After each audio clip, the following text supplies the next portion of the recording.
Irmãos amados, alguns de vocês vão reconhecer este fundo, nos trazendo a lembrança dos nossos encontros. E nós temos tentado transmitir os ensinos do Cristo, a condição de cântaro deformado, sabendo que quem descedenta é a água. E quando aqui gravamos, tentamos transmitir os instantes de encontro, os momentos de júbilos, quando o irmão encontra o outro na estrada. E nós poderíamos até criar essa imagem quando estamos em um deslocamento, solitários no caminho, e os nossos olhos cansados readquirem o brilho ao encontrar um irmão conhecido. E a vida volta. Nós estamos tentando transmitir os ensinos do Cristo, porque os ensinos do Mestre perpassam o tempo e a história. E nós estamos em um momento tão difícil, açoitados por uma pandemia que encontrou a fragilidade de não sermos ainda um só rebanho. E pelas fissuras do nosso comportamento, crescem os desalinhos e os desajustes. E a dor galopa como um cavalo selvagem por sobre todos nós. E neste ambiente em que nós precisamos aguçar a visão para descobrir o fio da vida, a verdadeira vida, a vida que vai além do tônus físico. Eu queria iniciar com uma citação de Lucas, quando Jesus disse: disso vós sois testemunhas. Nós, queridos irmãos, que já buscamos uma vida que transcenda a vida física, que tentamos, no meio dos rumores, da balbúrdia, o tom divino a reger as nossas vidas.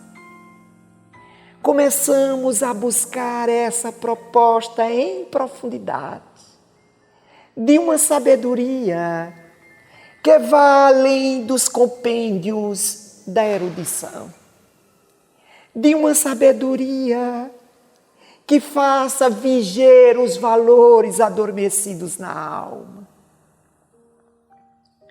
Semana passada, nós falávamos do livro Eclesiastes.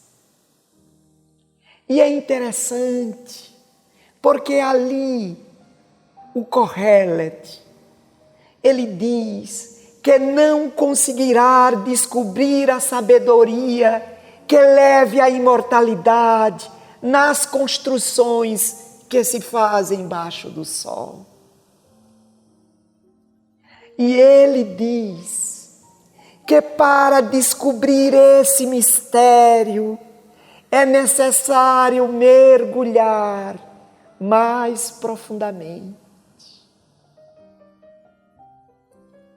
E porque nós estamos falando do Eclesiastes, no capítulo 3, verso 11 deste livro, ele diz que Deus coloca o mistério no coração do homem.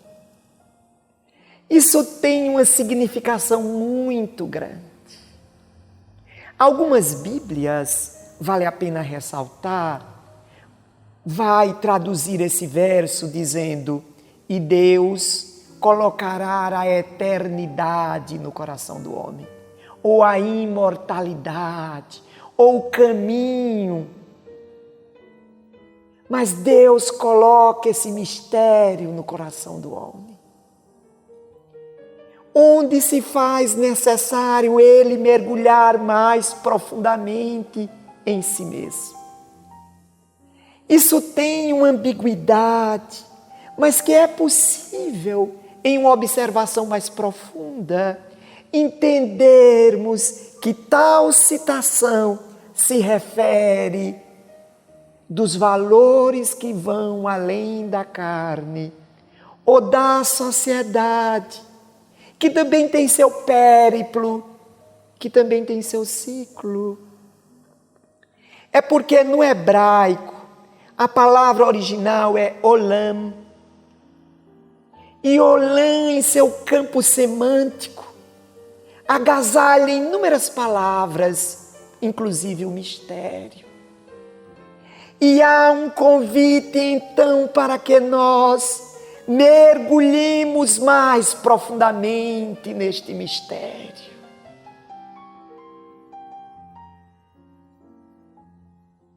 Olha, queridos irmãos,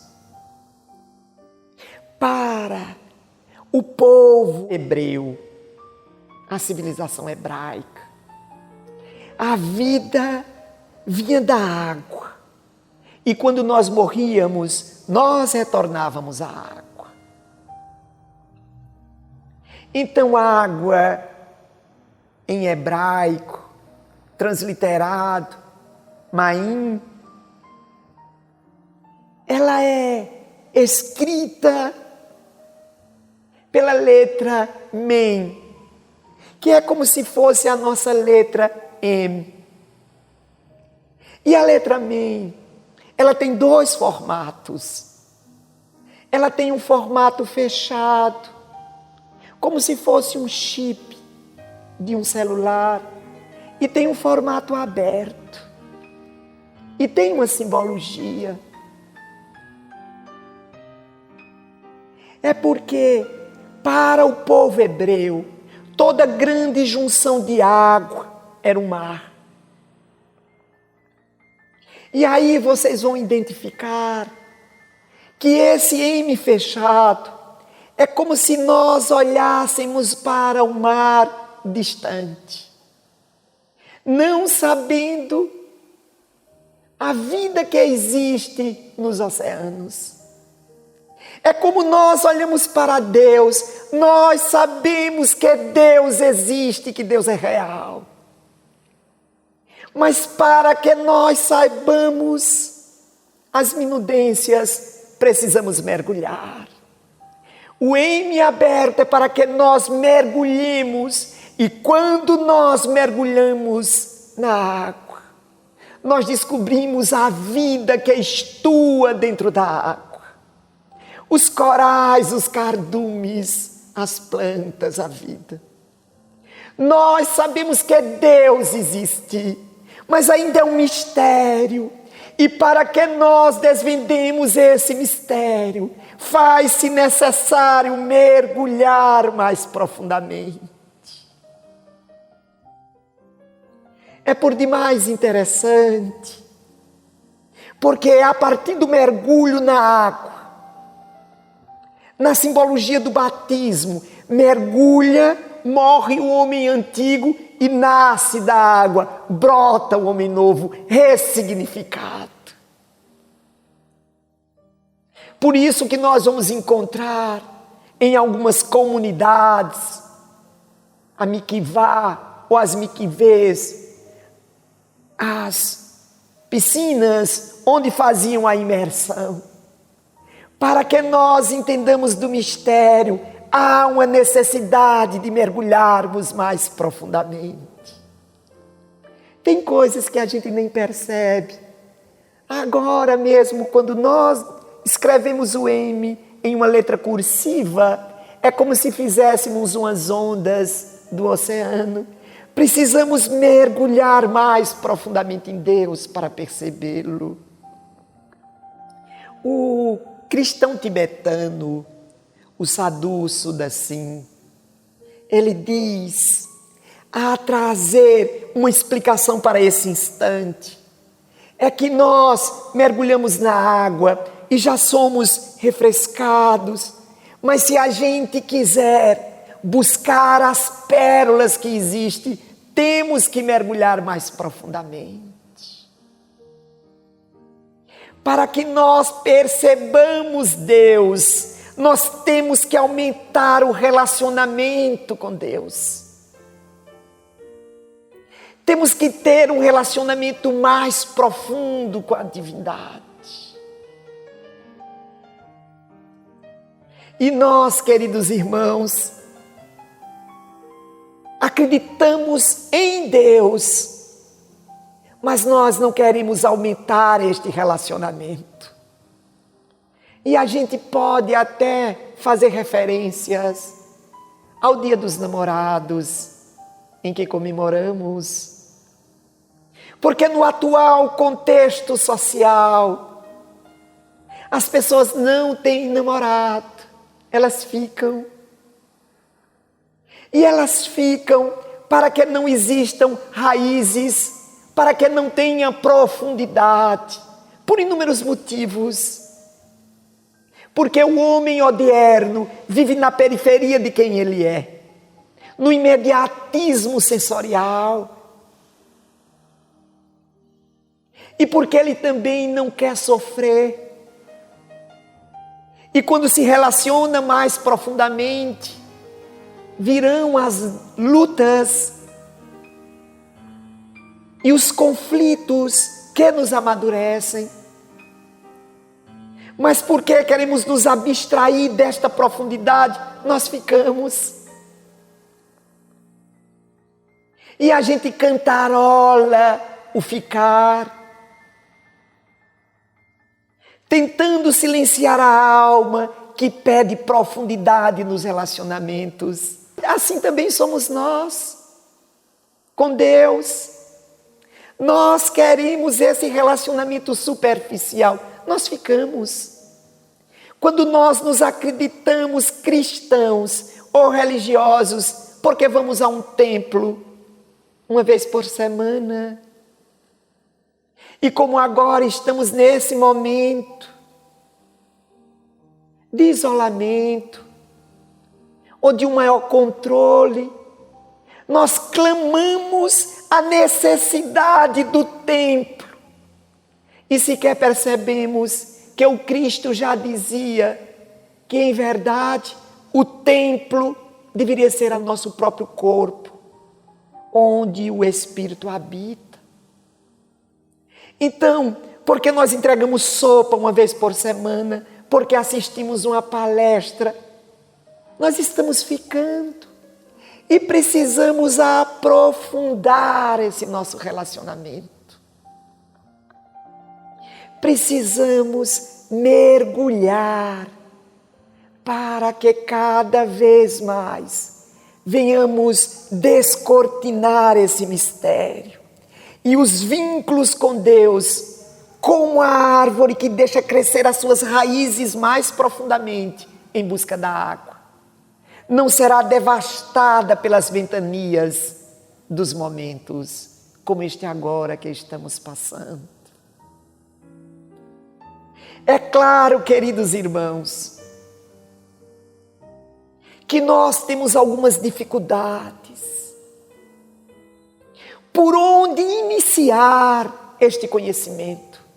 Qual o caminho que venha nos favorecer para que nós cheguemos a esse conhecimento mais profundo, a termos essa intimidade maior com Deus? Quando nós nos reportamos ao primeiro livro da Bíblia, Bereshit, a Gênese, ali no capítulo 2, verso 17, nós vamos encontrar a voz do Criador a falar com o primeiro homem. E ele diz que no centro do jardim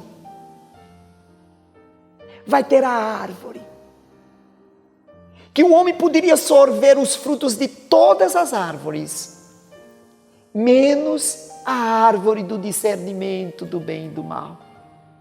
Porque não era possível degustar esse fruto sem a presença de Deus. O que isso implica dizer? Isso implica dizer que nós não saberemos, não teremos a referência do bem e do mal, a não ser pela presença divina na terra. Nós não teremos a condição, porque cada consciência se permite, principalmente na relativização dos nossos dias, identificar o que é o bem e o que é o mal. E assim o seria se Deus não nos tivesse enviado o Cristo, a métrica divina, o parâmetro, para que nós pudéssemos identificar o modelo. E o seu canto estua. Jesus se aproxima da terra como uma estrela que calidamente e placidamente mergulha no psiquismo da terra, a luarizar as almas que busquem a essência, o propósito existencial. Nós poderíamos pegar um momento quando Cristo, olha que interessante, sobe em uma barcaça no lago de Genezaré, no mar da Galileia. E ele, em uma barcaça, fala para a população que ali se encontra às margens. Isso está no Evangelho de Mateus, no capítulo 13. E ele narra a parábola do semeador. Eis que o semeador saiu a semear. Mas o que é interessante é que quando ele acaba esta parábola, os discípulos lhe perguntam: por que falais por parábolas?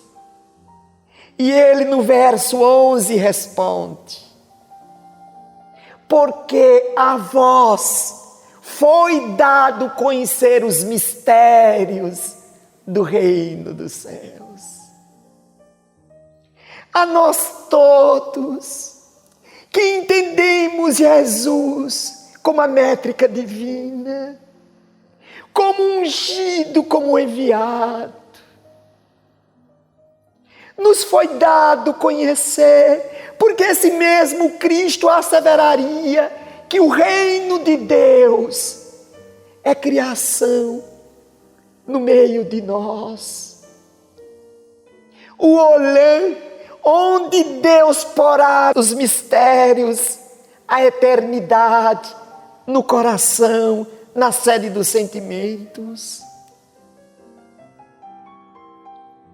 O Cristo tem tanta intimidade com Deus, que ele então chama Deus de Pai e assevera: eu e o meu Pai somos um. E ali se encontram a vivência desses valores que desvenda a imortalidade, que faz com que nós percebamos o caminho que precisa ser trilhado para a imortalidade.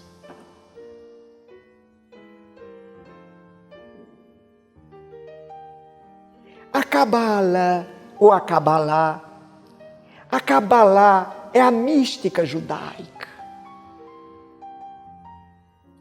faz-se necessário nós trazermos para entendermos que a mística vem de mistério, não do misticismo. Se nós fôssemos definir, conceituar, diríamos que misticismo é a proposta de descobrir esses mistérios sem esse relacionamento mais profundo, com apenas o fenômeno. A mística é mergulhar neste mistério, na busca da essência da vivência. Porque sem a vivência é misticismo. Então, nós encontraremos na civilização hebraico-judaica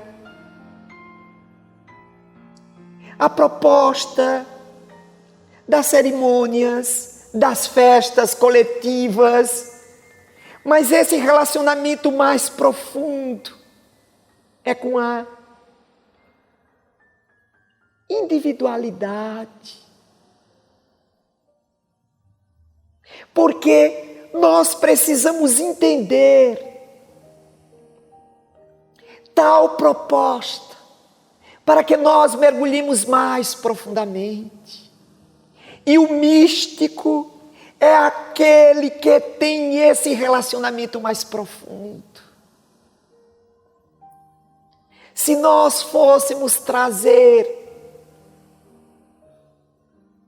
esses novos conceitos, é aquele momento em que o espírito, ainda que é cativo ao corpo, se desprende e acessa os patamares mais evoluídos, como se estivesse em um êxtase,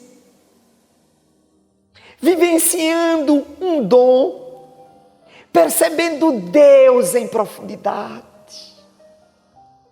Mas como nós conheceremos tais valores, se temos nos utilizado da oportunidade da carne para mergulharmos nas conquistas superficiais e periféricas?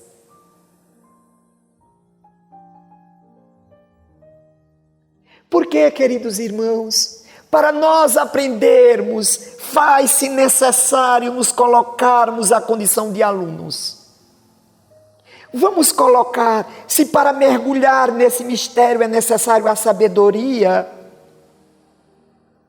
a busca dessa sabedoria tem que partir de um patamar, de um lastro, do não sabedor, da ignorância. Mas nós poderíamos classificar 2 tipos de ignorância. A ignorância de não conhecer, sendo aluno, e a ignorância de achar que já sabe o suficiente e não tem nada a aprender. A arrogância, a soberba. Por isso que Jesus, ainda em Mateus, no capítulo 11, ele disse: graças vos dou, ó Pai, por trazer esses ensinos aos simples, aos pequenos, e não aos sábios e aos doutos. Porque nós temos que saber que nada sabemos, que essa é a grande proposta. Nós poderíamos até fazer essa vinculação. Quando no ambiente da filosofia, aquele que divide a história da filosofia e antes e depois dele, Sócrates, ele assim se destaca porque ele assevera: só sei que nada sei. Ou em outras palavras, o que eu sei diante do que eu não sei é tão pequeno. Mas as pessoas, elas acreditam que o que sabem, os saberes do mundo, que lhe deram notoriedade, nesta sociedade, que também é cíclica, já é suficiente. Acreditam que os seus saberes promoverão um reinado, diga-se de passagem, de brevíssima duração. E vence a arrogância de não querer aprender, de não querer saber, de achar que sabe. Por isso que Paulo, em sua primeira epístola aos Coríntios, diz: cuidado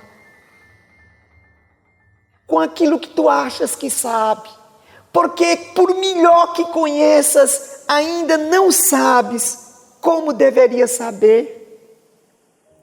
Tentemos nesse instante identificar a visão do homem odierno. Este ser odierno, ele avançou no conhecimento. O conhecimento acadêmico, ele não foi negado por Deus. Mesmo porque, se estivéssemos ainda naquela passagem bíblica da Gênese, a voz divina pede para que Adão catalogue os animais, as plantas. Isso é conhecimento acadêmico, é conhecimento científico. O discernimento do bem e do mal é que não pode ser aurido sem a presença divina. O conhecimento material este pode, o homem investiga independente do seu comportamento.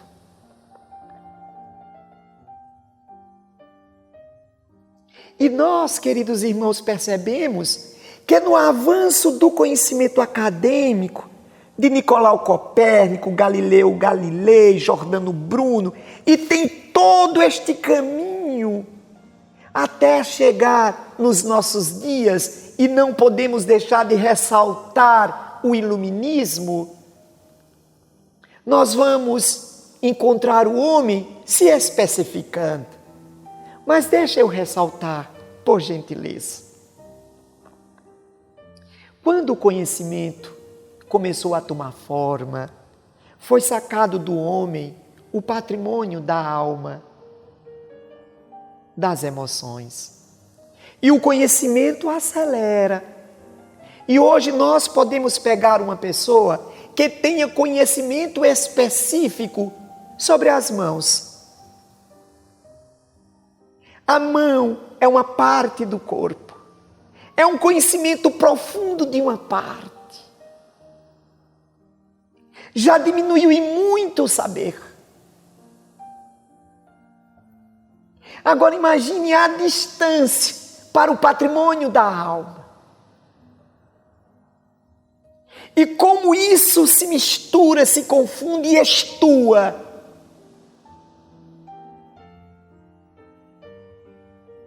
E nós precisamos entender, sermos gratos ao conhecimento que aumenta a longevidade, que amplia os saberes, mas que nos mostre que nós não sabemos quase nada a respeito da imortalidade, desse grande mistério que é o equilíbrio cósmico. E quanto mais a ciência avança, mais percebe essa consciência criadora de todas as coisas. Ou será que vamos insistir em uma proposta casual, em milionésimos de segundos, entre ângulos e graus, em densidade, entre leis que promovem o equilíbrio, entre forças centrípetas e centrífugas? E então a vida se projeta como um grande mistério. E faz-se necessário então um mergulho mais profundo.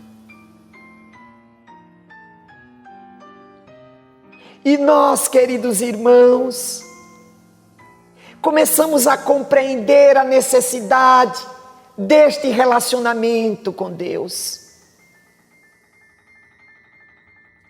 Nesta proposta de que nós venhamos aprofundar, de termos a certeza que a vida segue além desta vida e que tem riquezas que precisam ser auridas, logradas, apesar da nossa mente obnubilada pelos valores transitórios e pela argamassa mais densa que é o nosso sensório físico.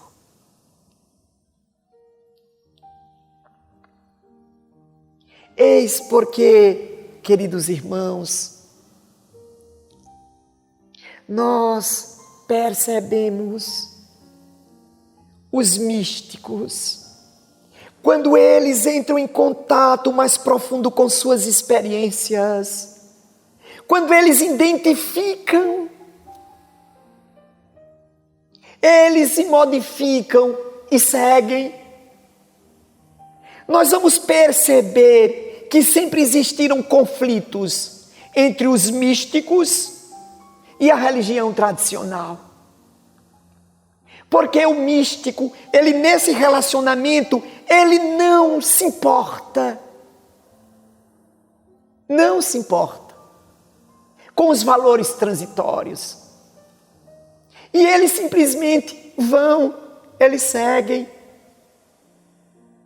Nós poderíamos, por exemplo, trazer neste relacionamento mais profundo de Francisco de Assis, que ele, ao entrar em contato, ele então percebe que aquela hierarquia não importava. E ele então pergunta aos valores daqueles dias qual era a hierarquia. E ele se declara então o menor dos menores, os tão conhecidos frates minores, porque ele descobre a necessidade de se despir dos valores sociais e literalmente se despe. E cria essa ordem, este voto de pobreza, para auxiliar os necessitados. Parece até uma contraposição: pobre para auxiliar, pobre para servir. E traz aqueles dias sombrios, como uma estrela, um grão de areia a reluzir a luz divina, traz o cheiro do Cristo à sociedade, ao ponto de constranger os ditos ricos e poderosos.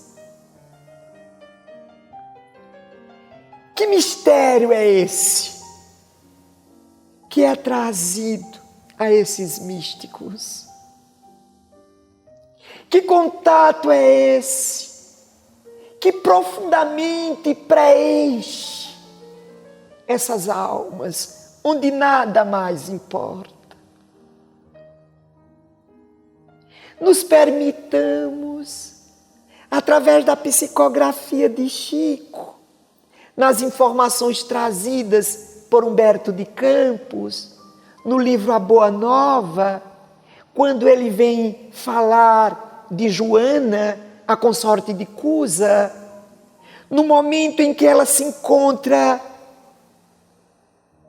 amarrada na pira para ser queimada, e o seu verdugo, que já tenha machucado, mas ela não abjura do amor a Jesus. E ele então lhe diz: esse seu Deus só lhe ensinou a morrer. E ela lhe responde: não somente a morrer, mas ainda a lhe amar. Que mistério tão profundo é este, que a vítima ama o verdugo e que na morte se imortaliza? Que mistério é esse que os olhos do homem do mundo não alcançam?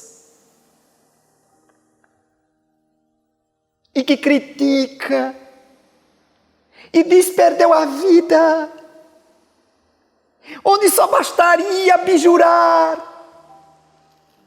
e não entende que neste relacionamento a verdadeira vida já é percebida, e há uma pressa em fazer pouso e morada nesse novo estágio.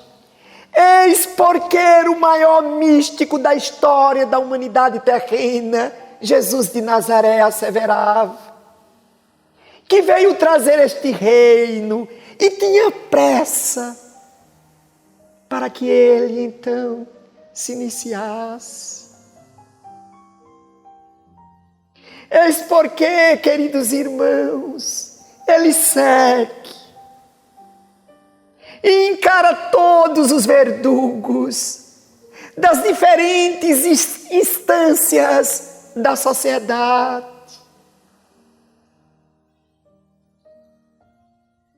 Das hostes poderosas de Roma, representada por Pilatos,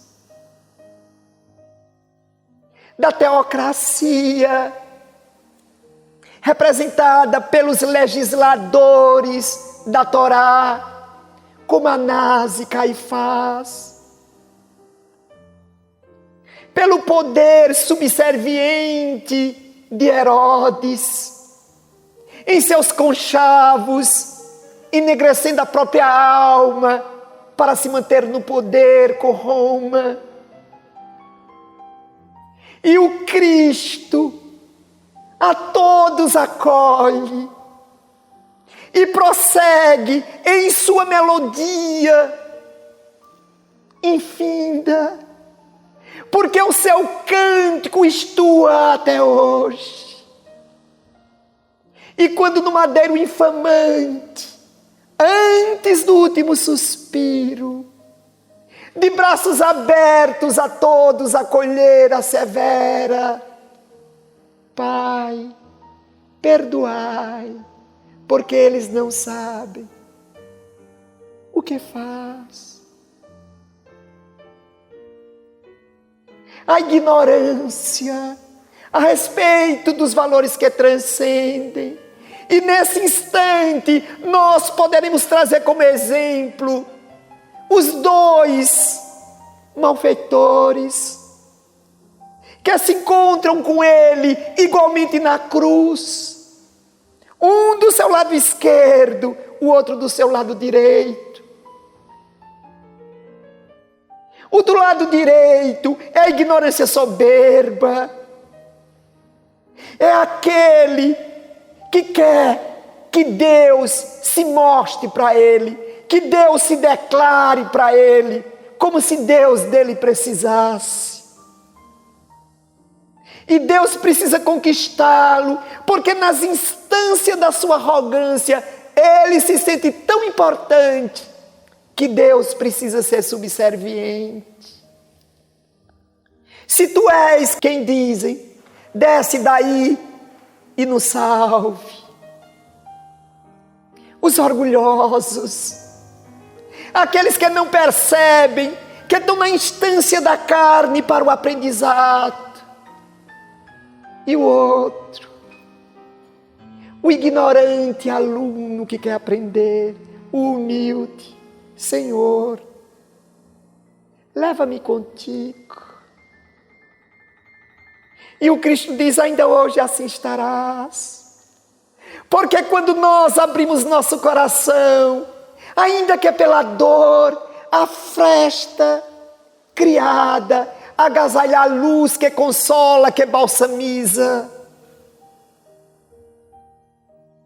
Ah, queridos irmãos, esses mistérios, quando foi rasgado o véu, mais acessíveis se tornaram. E a doutrina dos Espíritos vem consolidar os ensinos e asseverar que a proposta é ofertada a todos.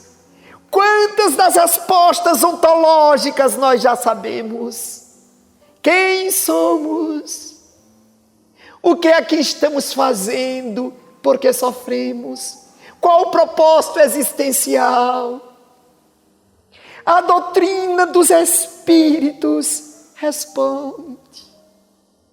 Mas aprendermos as respostas trazidas com os nossos questionamentos, não por si só não são suficientes. Necessário se faz a vivência. A mística pede a vivência. O êxtase pede para que nós reflitamos a certeza da imortalidade a todos os outros que caminham conosco na carne. Eis porque no Evangelho segundo o Espiritismo, no capítulo 15, nós vamos encontrar as vozes imorredoras daqueles que já se adentram ao mistério divino. Fora da caridade não há salvação. Porque o Filho do Homem, assevera Jesus, quando vier tomar conta do seu reino, separará as ovelhas dos bodes. E todos aqueles que o acolheram, a condição do enfermo, do excluído, da minoria, ele assevera: começastes a perceber, porque foi a mim que acolhestes.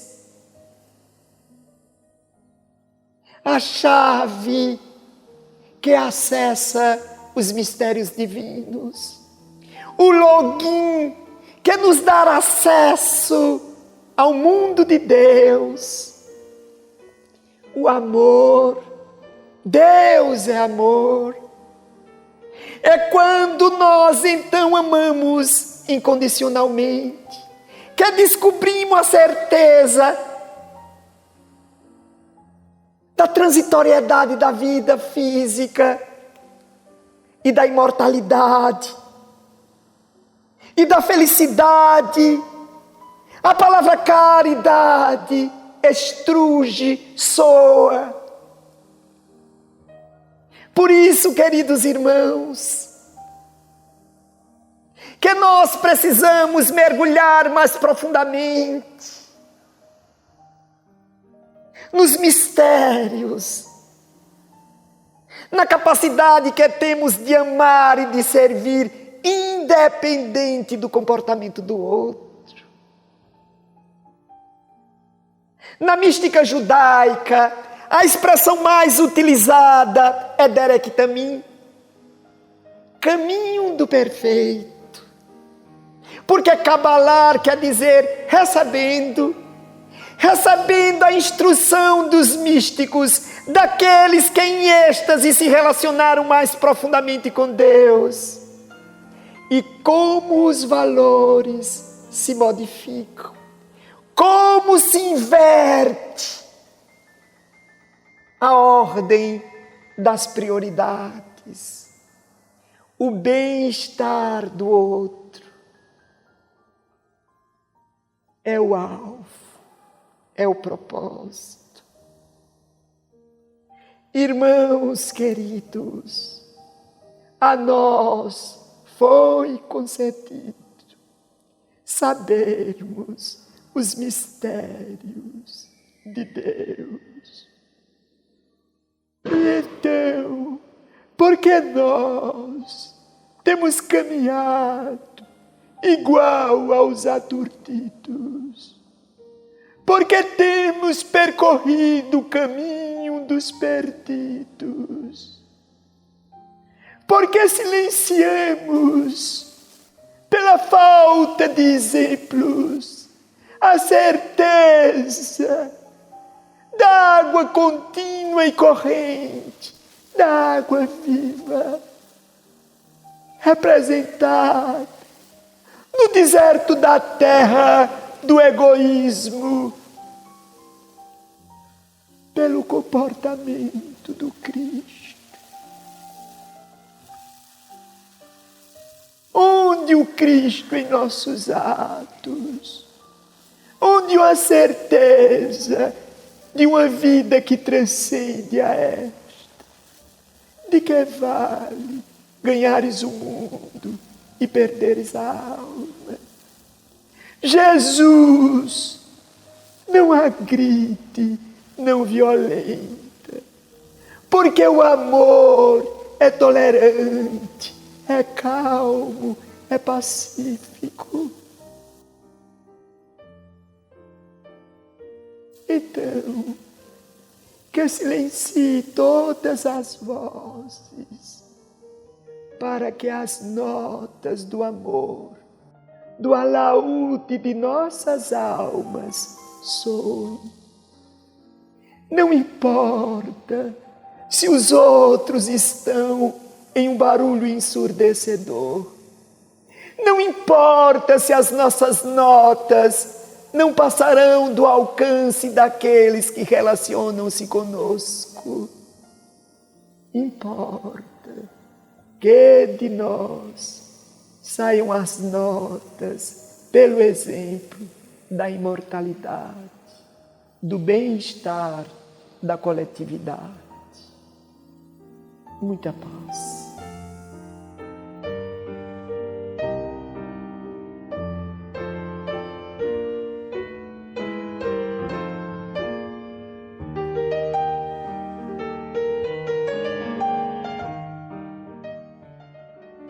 Irmãos queridos, esta é uma oportunidade tão rica de trazer um pouco do plano espiritual para todos nós.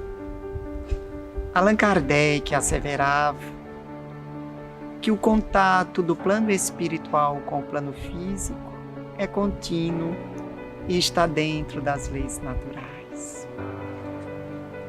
Ao longo desses dias, temos nos permitido perceber que o jorro de Deus é contínuo e que os espíritos continuam a debruçar por sobre a sociedade humana os ensinos de Deus. Tivemos a oportunidade de conviver com o irmão que nos trouxe um pouco do seu conhecimento, como ele próprio assevera no seu hábito de escrever. E é como se nós estivéssemos sentados ao lado dele, escutando a sua abordagem, a sua visão em torno da imortalidade. E o que é mais importante, o que temos que priorizar quando estamos na carne. Porque ele também pela carne passou, porque ele também experienciou as dúvidas, porque ele também priorizou outros valores, vem nos falar do verdadeiro caminho. Passado este, ele então veio nos falar da permissão do alto para nos trazer este livro, que agora nós apresentaremos a vocês. Novas cartas e outras crônicas. E é interessante que quando nós perguntávamos como iria apresentá-lo à sociedade pelo nome, ele sorriu brejeiramente e nos disse que o nome de Percy pouco importa. Importa se os valores trazidos estão devidamente alinhados com o Evangelho, portanto, dentro da codificação espiritista. Que vocês possam desfrutar da companhia deste irmão e sentir a sua forma de pensar nessas cartas, nessas crônicas. É como se ele estivesse dividindo o conhecimento com todos. Uma boa leitura, muita paz. E agora, meus queridos irmãos, vamos ao nosso passe.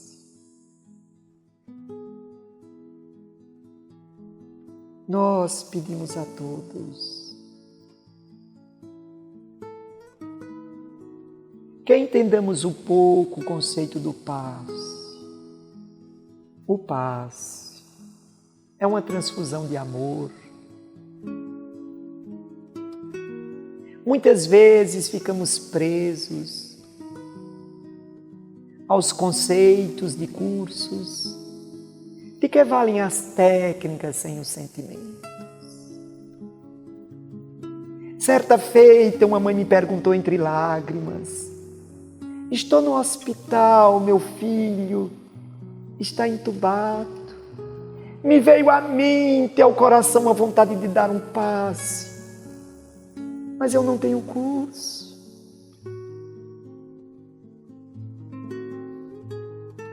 A condição de mãe, o sentimento verdadeiro legitima o teu esforço. Façai-o, pois. Então, queridos irmãos, o passe é doação de amor. Há de chegar o tempo que sequer precisaremos das mãos. Então, onde quer que nos encontremos, nos recordemos de Jesus. Busquemos nele o amor lúcido e pensemos em todos que nesse instante sofrem, dos familiares, dos que partiram, dos que estão entubados, dos que estão aturdidos, dos que trazem desatinos, desequilíbrios, dos arrogantes, dos perdidos, em expansão do sentimento verdadeiro, onde somos todos irmãos, independente das nossas ideologias. Vamos imaginar o Cristo do alto, a condição de pastor, juntando todas as ovelhas no redil, acalmadas, despidas, necessitadas. Jesus, irmão querido, eis-nos aqui, perdoe-nos, de novo perdidos, 2000 anos depois da tua vinda, e ainda titubeamos, ainda te negamos, ainda buscamos impor ao mundo as nossas assertivas, que não são suficientes nem mesmo para nós, angustiados. Ó Cristo, vinde com teu hálito, trazei o teu amparo, confortai-nos. Permita que encostemos a cabeça em teu ombro e no afago do teu peito divino nos recompormos para voltarmos o caminho, para que a terra retome a sua jornada em direção à vivência dos teus ensinos. Permaneces conosco hoje e sempre. Que assim seja.